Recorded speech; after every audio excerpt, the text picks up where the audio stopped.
Welcome back to this week's episode of Be Bolder. This week, I am joined by one of my teammates in my legal profession, Jake Denham, or that Jake Denham. And so I will turn it over quickly to Jake to have him introduce himself.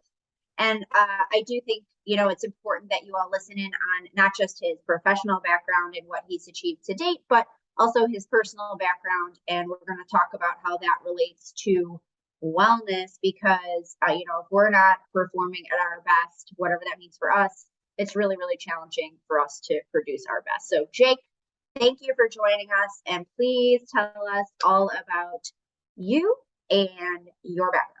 Yes, thanks for having me, Lindsay. It is good to be on here. It's nice to have a meeting that is much lower stakes than the legal meetings we have. I can speak much more freely than with clients on the line. As Lindsay said, I work with her at Thompson Hine in the fund formation and new ventures group. I'm a second-ish year attorney. Outside of doing legal things, I have cerebral palsy, and because of that, I've sort of had to learn how to incorporate my wellness, both physically and mentally, into my entire life to make sure I can sort of perform at my job as well as my regular everyday life. The kind of broad overshot that cerebral palsy, the problem it causes is that regular tasks will make me have to use more effort to do regular things. So because of that, I have to be conscious of sort of taking care of myself, not just if I want to work out, just sort of make it through the day, just go grocery shopping, do whatever needs done, and to still be able to perform with your high demands.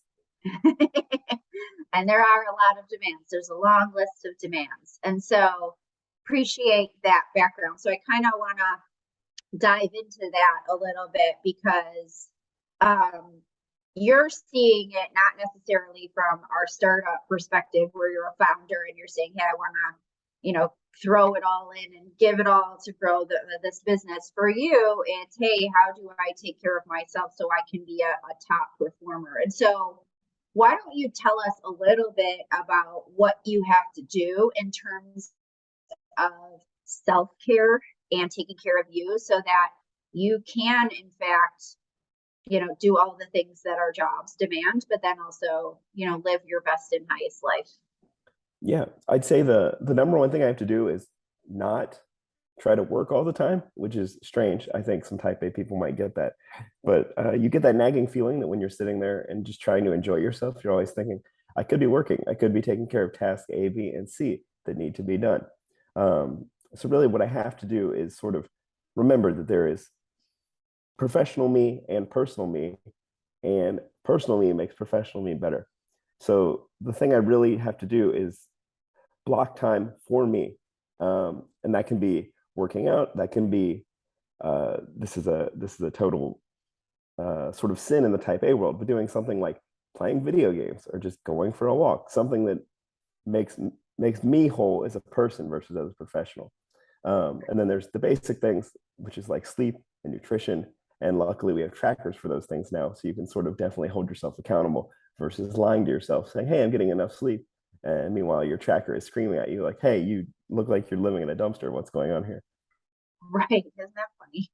So knowing that you have CP, can you kind of talk to us about how you have to also, constantly be doing and using certain parts of your brain and taking care of you so that you don't, lose some of the abilities to do what you might, normally just do every day?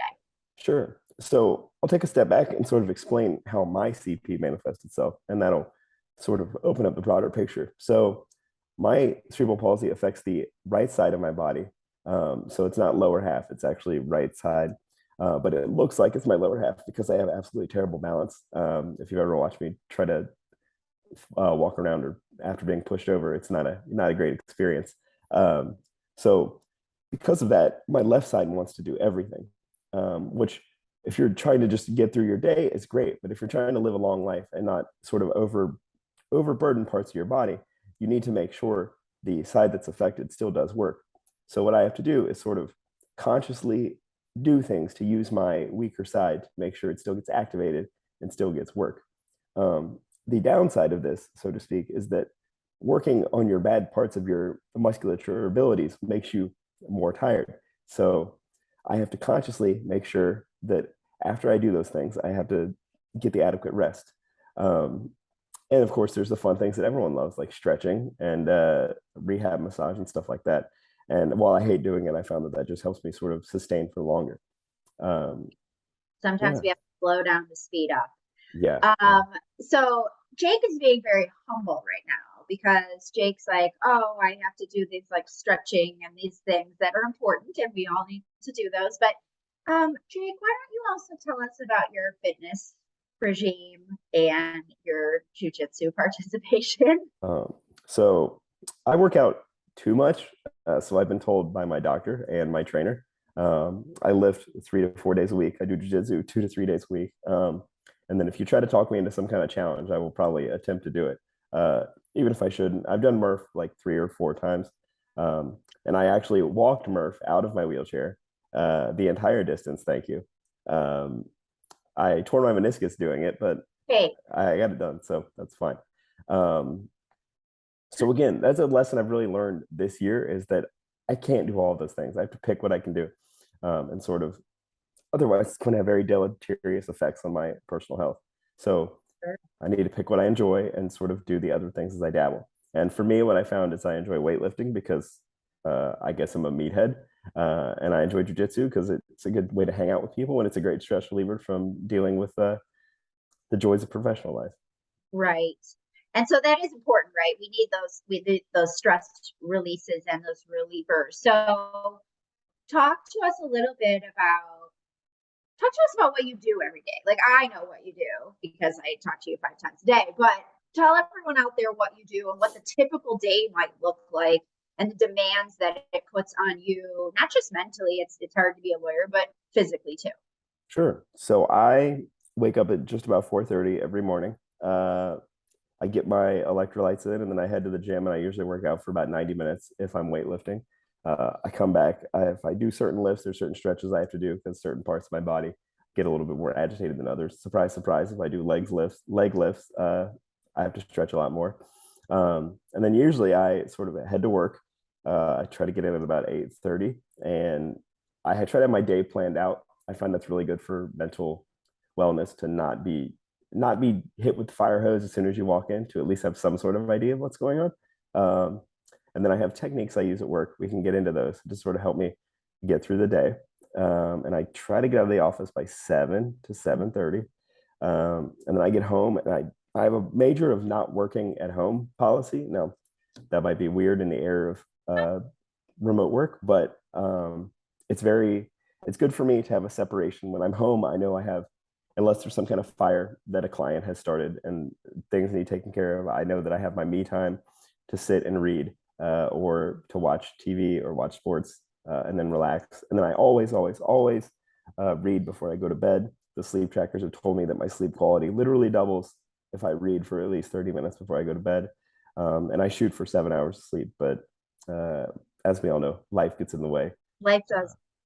Or in my case, football on TV gets in the way, but we'll call that life.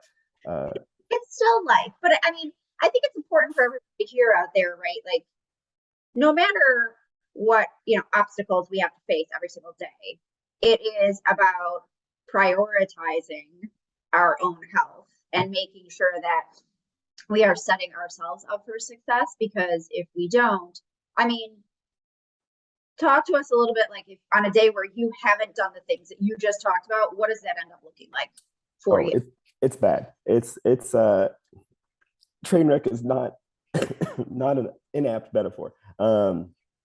It's generally the problem is I can't focus because I know there's parts of my day that have been not fulfilled. The stress relieving part that I talked about is huge, and then the just the general me time part is huge. I think we've all experienced burnout where it's just work, work, work all the time, um, and I think the me time part is critical to that.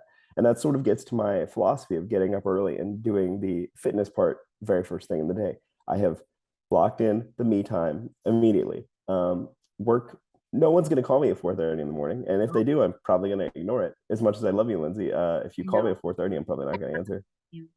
at that time. If you call me like 3 times at 4:30, I might answer, but usually no.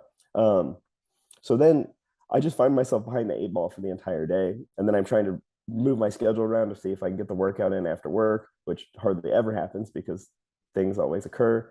And then I feel behind the 8 ball the next day, and it's just sort of a snowball effect. So it gets tough. And something I forgot to mention that's been big for me probably the past year or so is meditation. 10 minutes. It's only 10 minutes. So it's not like a giant part of my schedule, but I usually do it as soon as I get done working out. And that definitely helps me at work when stressful things come up. I know how to take a couple moments and recenter myself. As I've told to people, meditation doesn't really make me a super happy person, so to speak. I'm not unicorns and rainbows all day, but it helps me see when my thoughts are going in a direction that is not good, and not as in like super negative, but as in, No, am I stressing over this in a degree that is not needed, sure.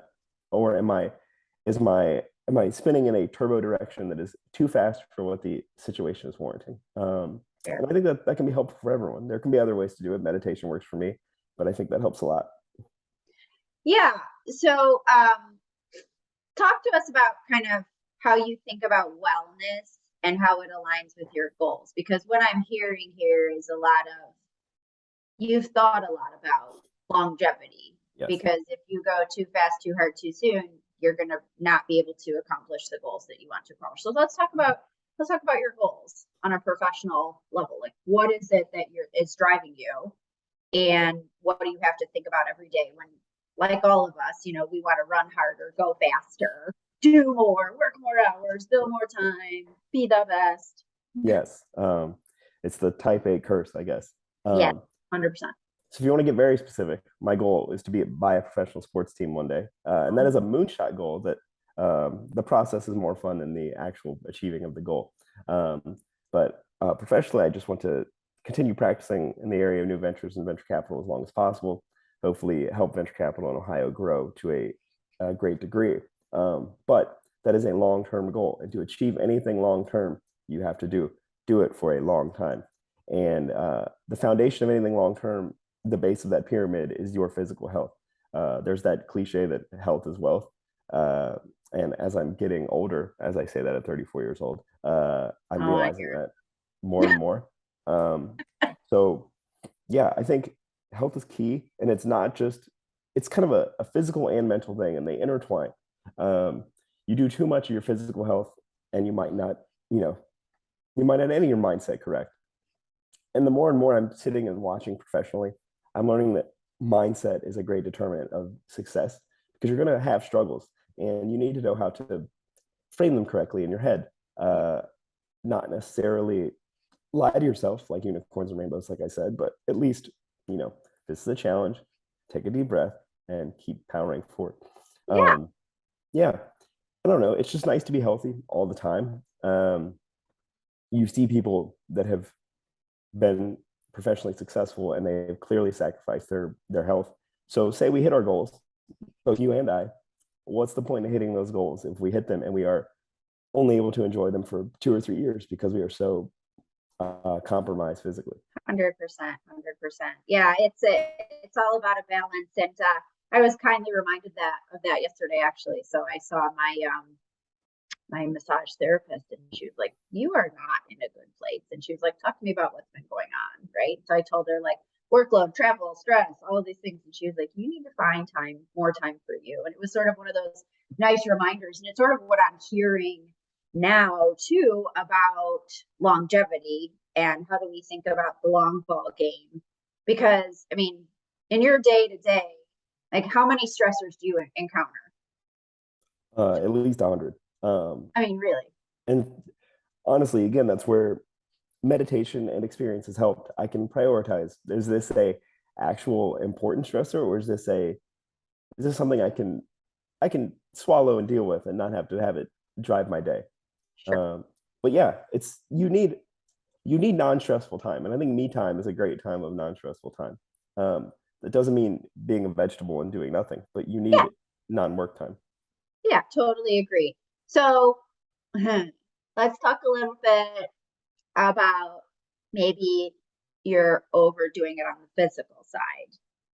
And how Sure. have you learned to deal with that?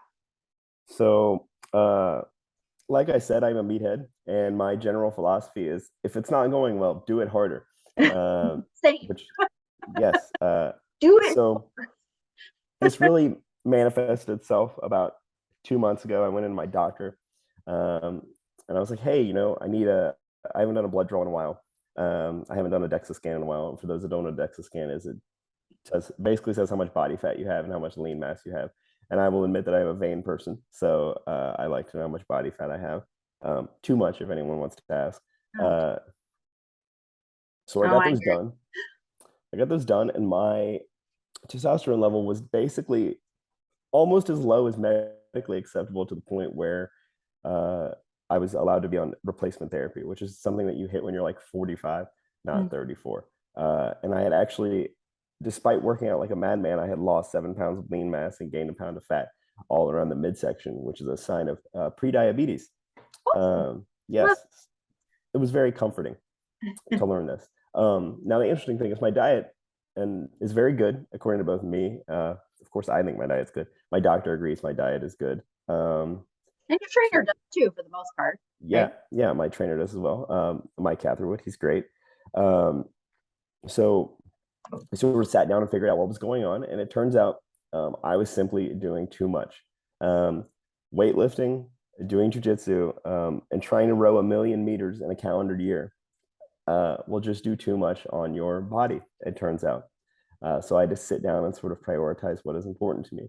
And this resulted in, for conditioning purposes, only doing the rower like twice a week and doing it in more like sprint style, which means I'm only on there for like 15 minutes. And then weightlifting, shorter sessions, and then just making sure I get rest. That means closing the laptop and stopping trying to be the world's most elite attorney. Um, in a 6 week period, my testosterone went back to normal. I'd like it to be higher just so I can continue being a meathead, like I said. Or Uh, and my other blood markers went back to normal. And I gained 2.5 pounds of lean muscle in 6 weeks, which is a nice, it's yeah, high for my age. So I'd like to keep that up, but I don't think it'll happen. So yeah, if you ever need scientific evidence of uh, harder and more is not better, that is a great way. And should I mention, I can now, I'm no longer tired all the time. Despite getting the same amount of sleep, I feel much better. isn't that Uh, amazing? I'm sure I'm still a total hassle to deal with, but I feel much better. No, you're just spirited, Thank you. spirited. Uh, so okay, so I want everyone to kind of take away that message, like that we just heard there, like more and harder is not always better. Just because, it has been beaten into us in culture, like work out more, you know, do this more, push more, go to work more, more, more. And it was actually doing a detriment to your health overall. And when you Yes. reset your priorities and you realigned yourself and said, hey, maybe I need to do less, balls to the wall type of activities, you had a market improvement in a 6 week period. And I would tell you, you probably feel not just that you're sleeping better, but you probably feel that you're thinking more clearly. How do you Yes. feel like it's impacted you on the work side? It's been great. Particularly, I'm not as short tempered with client demands. We'll just say that. Not to them. I love clients, but We there are love times. love all of you. Yes. Fully. Yes. Um, and I think I can think through more complex issues much quicker instead of having to call you and be like, "Hey, what's going on?" Yeah. I'm sure you can reflect that. Um, Something I want to speak on here that I think particularly entrepreneurs and attorneys and people in high power roles struggle with is uh, they don't leave any time for reflection. It's just work, work, work all the time. And I think while you may make progress, slow and steady progress, you can make some bigger leaps by giving yourself a block of time to sort of sit and think and reflect on the bigger picture of what you're doing professionally. Maybe if it's 30 minutes once a week. Several people I've spoken to, good associates of mine, they've made a habit of this and it's turned out very well. because you sort of get lost in the, much like the fitness thing, you sort of get lost in the just work more, do it harder. Yeah. And I think even if you take 30 minutes, you can be like, oh, if I turn the ship 1 degree this direction, so to speak, I can make my life a lot easier and still make progress. Mhm. But I think physical and professional success are essentially the same tools, just applied slightly differently will get you the same amount of success. It's amazing. No, I love that. And it is true. And I love the concept of like taking the time to reflect. I think we do need to take the time to reflect on the things that have gone really well. But we need to be honest with ourselves, what didn't go well and how do we correct that thing? Because look, all of us AAA personalities, right? Like we don't like to admit that maybe we're not doing something the best that we could do, right? And that's hard for us to drink in Yeah. and then correct consistently. So I think that that's, really a great takeaway. And then I think, just like the downtime, taking that and just having that moment, because I will say regularly, like doing nothing is very much doing something. And it's not that you're actually doing nothing. You're allowing your brain, body, soul, spirit, whatever, to kind of realign itself instead of pushing a pace that it just can't go to. And I think the other thing to do is to sort of celebrate the victories when we have them, right? Because when we're working on a deal and it's real chaotic and the client demands are high and the other side is a jerk and all of those things and it's over, it's important to step back and say, we did it, like good for us, like let's have a beverage or a meal or a moment or whatever. And I think those things are important to do. Right. We need to have, I'm a big fan of what's called intentional downtime. Some people treat their downtime as just sitting and say browsing Reddit for 45 minutes. Now, you do that every once in a while, that's fine. Or doom scrolling, that's fine. But I don't know, I think find hobbies you really enjoy and intentionally do those. I don't think doom scrolling is particularly anyone's hobby. I think it's just a filler. So when I'm talking about downtime, I'm like, say having a weekend hobby like a social club or going to Bengals games like me, or something like that. Make the downtime intentional. I think it'll make you happier. Even if it's like volunteering at, say, the animal shelter, that's a great thing. It's more fulfilling, and I think you'll get more out of it than just watching the partner track on Netflix. Yeah, I feel that, right? And actually, courtesy of you, I finished recently The Comfort Crisis. It was a book that Jake suggested that I read. And one of the things it talks about is how we try to like numb our brains because we're not comfortable in the silence. So we try to numb our brains by just that doomsday scrolling. And that's not actually being helpful, right? It's actually the opposite of that statistically is what the studies are showing. So it's important to be intentional about the downtime that actually brings us joy and brings us space and grace for our mindset, our soul, our health, all of those good things. Right. Oh, and this reminds me of another aspect of wellness, social wellness. I feel like it is definitely hurting with the work from home movement. I'm a fan of working from home, but I feel like if you don't watch it, you can get too isolated.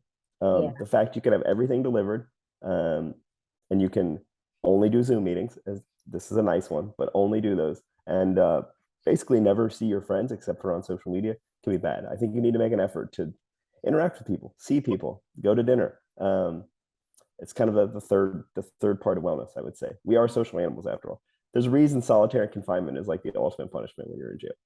That is true. That is true because the mind is a dangerous place when left unattended and yes, especially mine, so to speak. So same. That's why COVID was such a treat for people like you and I, who are typically more social creatures. Yes, as someone who hasn't left his apartment in 3 days because he's been on death's door, so to speak. This is a nice Zoom to have. We'll say that. Yeah, it's nice to kind of socialize and for anyone, right? But I think that is important, right? Making social time it's healthy, right? Like overall, we're talking about like being healthy. You cannot be the greatest you. You can't hit that partner track, buy that sports team, be in the front office of a football team or an organization. I've met with someone yesterday who that's what their goal is. Like you can't do that unless you're out there and being social and meeting with folks, but you have to do that in a way that you're also taking care of you each and every day. Because if you're not here to continue to do the things, what does it all matter? Right. And I mean, professionally, particularly as an entrepreneur or a lawyer, people are leaning on you to get things done. And how are you going to do that if you're not being the best you? There's like that idea of the startup of you.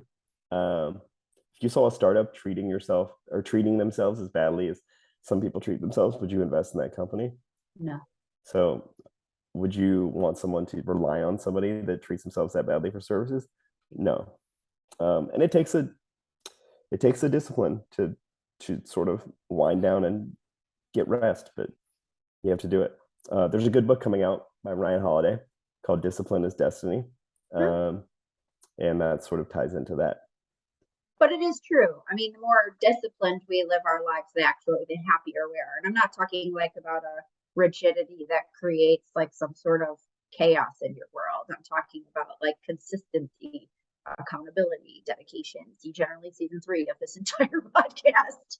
It's all of those things and doing something consistently and hopefully well. So why don't you give us one piece of advice that you wish you would have had even 5 years ago in your career that you have now related to wellness and being the best you? I'll give two. They intertwine into one, but they're two. So I'm going to Okay. break the rules here. Momentum is literally the most powerful force when it comes to wellness. Just do a little bit each day to contribute to your wellness. That means, say you're beginning, we'll go with the archetype of wellness of trying to lose weight. Say you're beginning the process of trying to lose weight. A lot of people will make changes too quickly and say, I'm going to only eat right, or I'm only going to eat healthy foods, and I'm only going to eat this much, and I'm going to start working out every day. And they do too much and they fail after like 5 minutes. So start with one thing. Maybe it's I'm going to weigh my food for a week.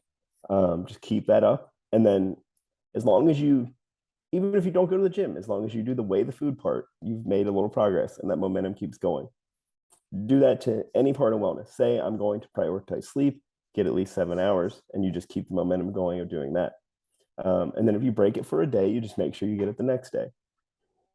Now, to tie into that, you still need moderation with your momentum. Don't make your momentum goals, I'm going to squat the entire gym every day. It needs to be something like I'm going to physically move every day. This requires some discipline of being honest with yourself, but